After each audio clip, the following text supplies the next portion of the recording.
রাধে রাধে। তোমরা সবাই কেমন আছো? আশা করি তোমরা সবাই ভালোই আছো। আমরা সবাই ভালো আছি। গোপাল সেবা করার পর তারপরে বৃন্দা দেবীর পুজো করে চৌকাঠ গোড়ার পূজা করলাম, সব ওইসব কাজ সারার পরে চলে গেলাম জুস করতে।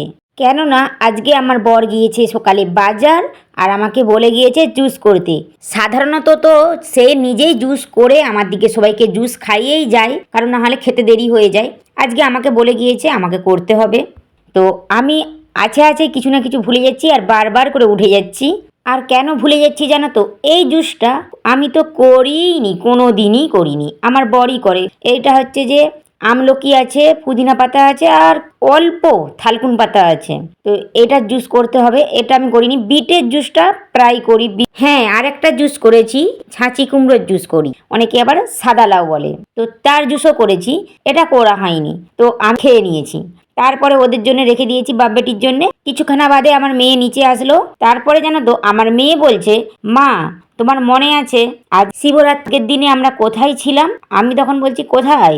বলছে আগের বছর আজকের দিনে ছিলাম প্রয়াগরাজে, মনে নেই তোমার?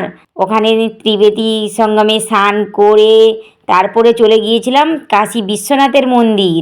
তখন আমি বললাম সত্যিই তো, আমি কি করে ভুলে গেলাম। পরীক্ষাটা হয়ে যাক, তারপরে কোথাও না কোথাও যাওয়া হবে। মানে বছরে আমরা একটা করে টিপ করি। ভয়ানক অভিজ্ঞতা হলো কাশী বিশ্বনাথের মন্দিরে, মনে রাখার মতো। কি হয়েছিল সেটাও বলবো। পরে বললাম কচি ওখানে জুস আছে, খেয়ে নি। ভালো জুস করতে পারো নি? বাবাই ভালো জুস করতে পারে বলে তো খেলোই না। আমার যখন বর চলে আসছে তো সে একটু খেয়েই বলছে তুমি তো লেবুই দাওনি। আমি বলছি ও আচ্ছা তাই, ভুলে গিয়েছি, আর কি আর করব। তো লেবু দেওয়ার পরে ওরা দুজনে খেলো। না হলে পরে আমি গোলমরিচ তারপরে বিন্দুন সবই দিয়েছি, কিন্তু ওই লেবুটা দিতেই ভুলে গিয়েছি, আর কি আর করব। যাই হোক, তো ওরা তার খেয়ে নিল। আর আমি যেসব সবজি নিয়ে এসেছিলো সেগুলোকেই গুছিয়ে রাখছি। এই খাঁচাটাকে বেসিনের নিচেটাই রাখা হয়, তো ওখানে চার থাক ধরে না বলে সেই জন্য আমি একটাকে ওর থেকে আলাদা করে দিয়েছি। সুবিধাই হলো, ধরেও গেল আর সবজি টবজি ভালোভাবে রাখতে পারলাম।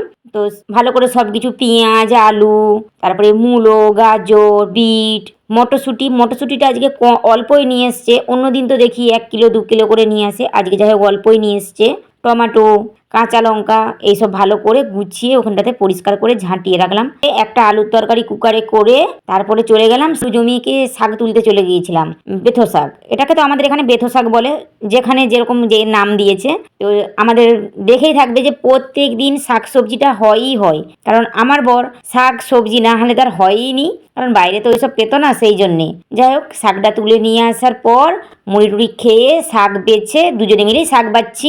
তারপরে রান্না করতে লেগে পড়লাম, বেতো শাকের চচ্চড়ি আর সজনা ডাঁটার ঝোল। হ্যাঁ, কাশী বিশ্বনাথের মন্দিরের ভয়ানক অভিজ্ঞতাটা তোমরাও একটু শোনো। মন্দিরের বাইরে পৌঁছেছিলাম রাত 9টার সময়। তো খাওয়া দাওয়া করে লাইনে দাঁড়িয়ে পড়লাম। শিবরাত্রি ছিল বলে সারা রাতই খোলা ছিল মন্দির। 1-2 ঘন্টা লাইন দেওয়ার পরে ফোন ব্যাগ জমা দিয়ে যখন একটা জায়গায় পৌঁছালাম, 3 মুখো রাস্তার কাছে গিয়ে পৌঁছালাম। আর আমরা একটা গ্রুপ ছিলাম 6 জন। তো সেখানে পুলিশ করেছে কি, মানে 3 ভাগ করে দিয়েছে আমাদের একটা দলকে, 3 ভাগ করে 3 দিকে করে দিয়েছে। আমাকে তো খুবই ভয় লাগছিল, কারণ ফোন নেই, অচেনা জায়গা। তো সেখানে এক জায়গায় সব একত্রিত হব কি করে? আমাকে তো খুবই ভয় লেগে গিয়েছিল, কি আর করব। পুলিশকে রিকোয়েস্ট করতে সবাইকে একসঙ্গে যেতে দিয়েছে, আর একজনকে যেতে দেয়নি আমাদের সঙ্গে। তো সে অন্য জায়গা দিয়ে আমাদের কাছে এসেছে। ভিতরে যাওয়ার পরে তো কোনো ফটো তুলতে পারছিলাম না, ভিডিও নিতে পারছিলাম না, কি আর করা যাবে। কিন্তু আসার পরে আরও একটা প্রবলেম হলো কি, ফোন ব্যাগ জুতো কিছুই নিতে পারছিলাম না দোকান টিকতে। কেননা ওখানটাতে এমন ভিড় হয়ে গিয়েছিল, কিছুই খুঁজে পাচ্ছিলাম না।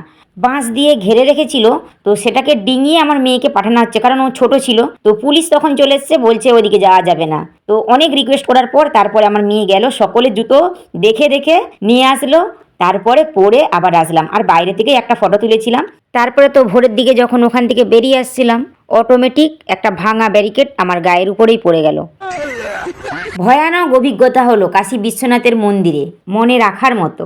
আর তারপরে যে এখানেও আমার রান্না বান্না হয়ে খাওয়া দাওয়া করে সব ধোয়াধুয়ি করে যে শীতের পোশাকগুলো টাকির মধ্যে রেখে, কেননা আলমারিটা তো ছোট, তো সেখানে রাখার অসুবিধা হয়, কারণ এই সব শীতের পোশাক 1 বছর বাদে আবার বেরাবে। সেই জন্যই টাকিগুলো ব্যবহার হয়ে গেল, ওর মধ্যেই রেখে দিলাম।